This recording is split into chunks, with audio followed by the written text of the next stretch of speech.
बिस्मिल्लाहिर्रहमानिर्रहीम। आज हम पढ़ेंगे IELTS 6 का टेस्ट 1 पैसेज 2।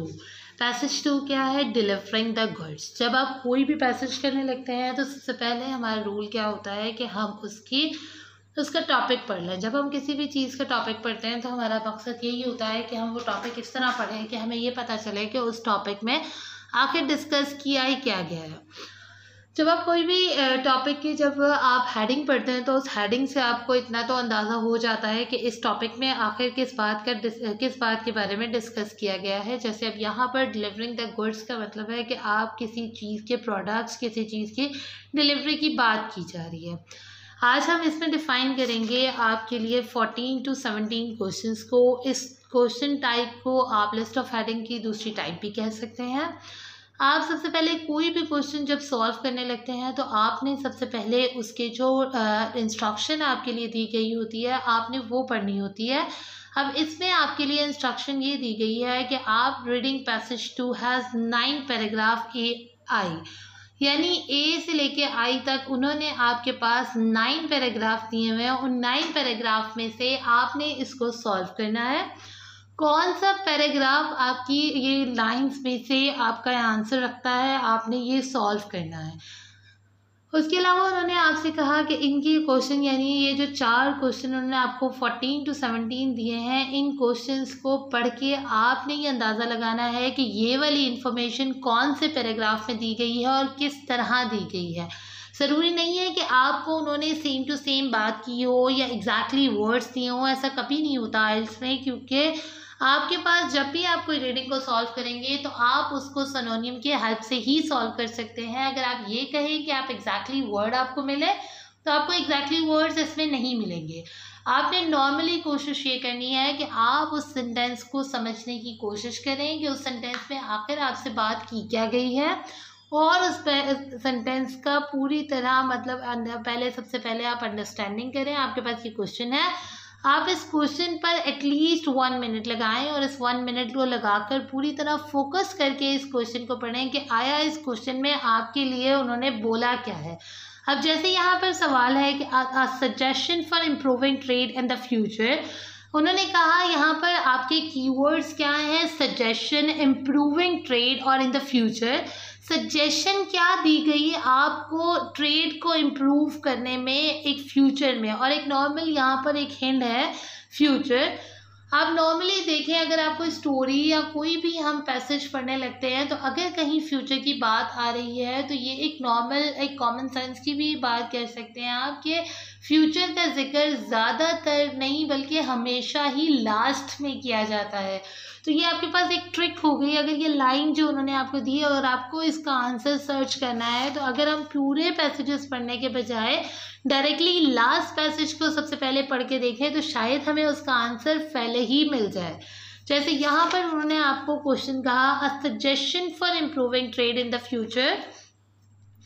अब हम पैराग्राफ आई पर आते हैं। जब आई के पैराग्राफ की सबसे लास्ट लाइन, क्योंकि एक रूल मैंने आपको लास्ट वीडियोस में भी बताया था कि आप जब भी कोई क्वेश्चन ढूंढते हैं किसी भी पैसेज में तो आपको चाहिए कि आप उसके स्टार्टिंग की 2 लाइंस या लास्ट की 2 लाइंस पढ़ें, तो ज़्यादातर आपको आंसर या उसकी स्टार्ट की लाइंस में मिल जाता है या वही आंसर आपको उसकी लास्ट की लाइंस में मिलता है।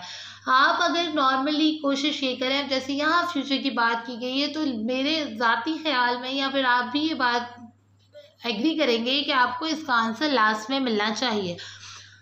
अब जैसे पैराग्राफ आई के लास्ट में आप देखें तो bringing these barriers down would help the world's economies grow even closure.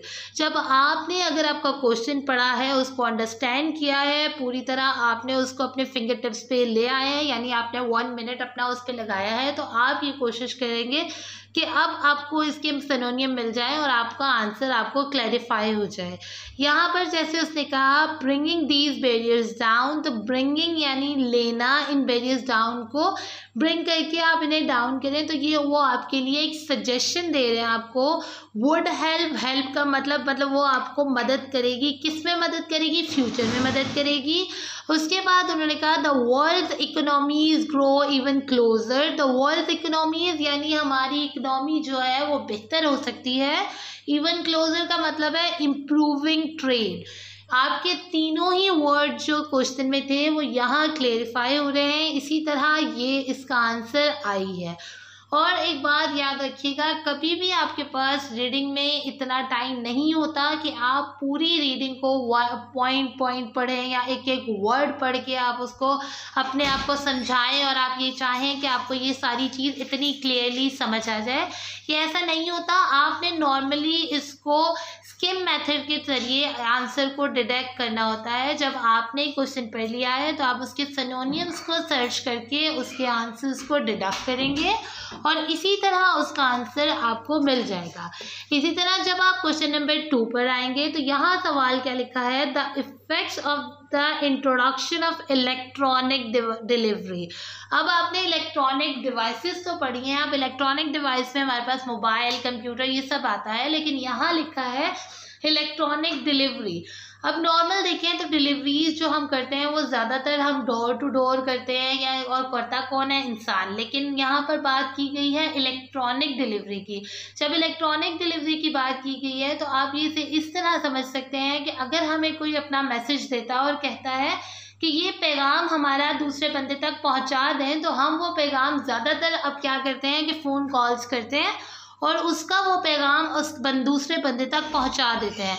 तो ये जो फ़ोन कॉल है ये आपकी डोर टू डोर डिलीवरी तो नहीं हुई ना, तो ये जो डिलीवरी है ये आपकी इलेक्ट्रॉनिक डिलीवरी है।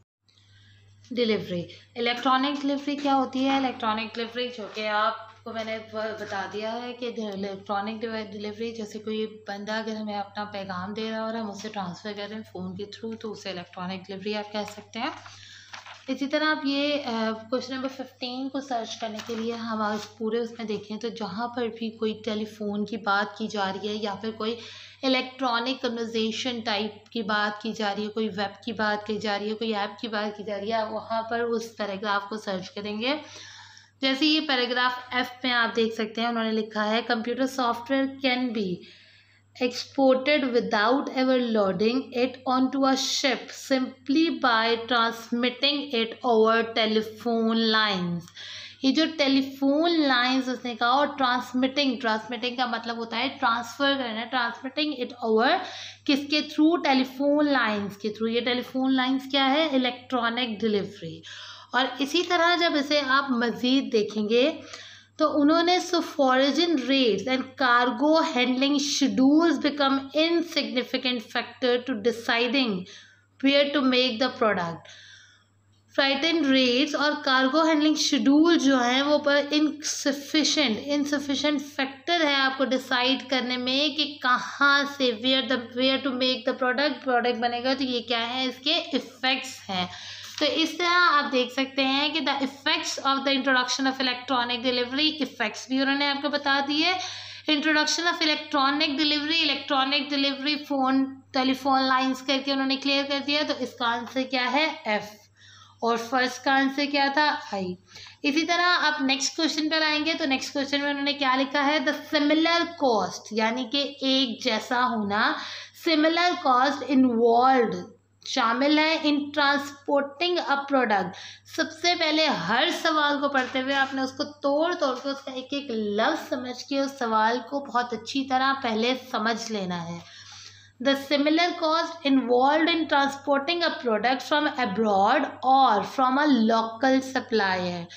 चाहे आप अब्रॉड से वो प्रोडक्ट लें या लोकल सप्लायर से लें, उसकी जो कॉस्ट होगी वो क्या होगी? सिमिलर होगी। इस तरह अब आपके इसके बाद अंदर कीवर्ड्स क्या हैं? सिमिलर सबसे बड़ा कीवर्ड है, उसके अलावा transporting product, abroad, local supplier. इसी तरह अब जहाँ पर ट्रांसपोर्टिंग की बात की गई है, जिस तरीके से बात की गई है, ये सारे सिनोनियम आप देख सकते हैं। अगर ये सिनोनिम्स हैं तो वो उसका आंसर है। इसी तरह अब जब हम पीछे देखते हैं इसके देखें तो आप पैराग्राफ ई में देख सकते हैं कि उन्होंने इसको बड़ा अच्छे से डिफ़ाइन किया है। उन्होंने जैसे आपको यहाँ बताया कि कंप्यूटर मैन्युफैक्चरर्स इन जापान और Texas will not face hugely bigger freight rate if they import devices from Singapore rather than purchasing them on the domestic market। उसने क्या कहा कि कंप्यूटर मैन्युफैक्चरर जो हैं वो जापान से लें या टेक्सास से, वो विल नॉट फेस, उन्हें फेस नहीं करना पड़ेगा, यानी कि ज़्यादा नहीं वो पे करेंगे। इन्होंने इनको इंट्रोडक्ट करने की कोशिश की है, लेकिन बात वही हो रही है कि सिमिलर रेट्स ही उन्हें बताए जाएंगे। ये देखें ना, विल नॉट मतलब उन्हें ज़्यादा रेट नहीं फेस करने पड़ेंगे। मैन्युफैक्चरिंग जापान और Texas will not face hugely bigger freight bills, जब वो क्या करेंगे, इंपोर्ट डिवाइसेस करेंगे सिंगापुर से। और उसके बाद उन्होंने क्या कहा, अब ये देखिए, ये कंप्यूटर मैन्युफैक्चरर, और ये जो बात उन्होंने की कि इंपोर्ट ड्राइव्स फ्रॉम सिंगापुर, उसका क्या मतलब है, transporting a product from abroad.